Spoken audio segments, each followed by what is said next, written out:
herzlich willkommen zum heutigen Unboxing. Heute haben wir für euch 11. Stock Sound 2 von Curdo. Alle weiteren Informationen zu diesem Album und der Tracklist sowie natürlich auch die Links zum Album findet ihr wie immer unter diesem Video in der Videobeschreibung. 11. Stock Sound 2 von Curdo, das Ganze im Februar 2019 erschienen. Wir haben hier mal wieder ein Album aus dem Bereich Deutschrap. Jawohl, es ist das 5. Album von Curdo, das Ganze über Almas Musik erschienen.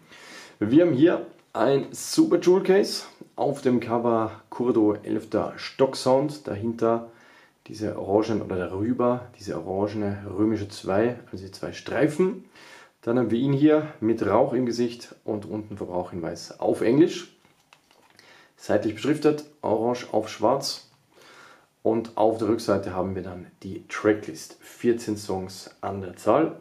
Features sind hier keine angegeben. Infos, Barcode. Und dann schauen wir mal rein.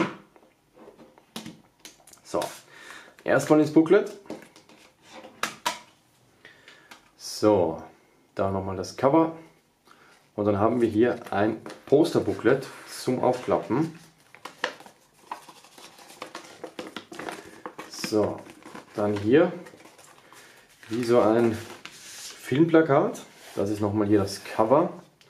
Und darunter haben wir die ganzen Beteiligten des Albums, also die Credits.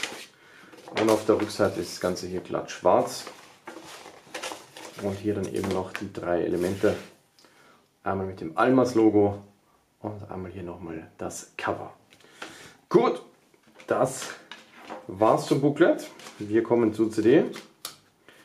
Die kommt hier in schwarz und orange. Dahinter schwarz-grau. Das ist die CD. Orange und schwarz bedruckt und diese schwarze 2 drauf. Und die CD selber ist auch nochmal in schwarz eingefärbt.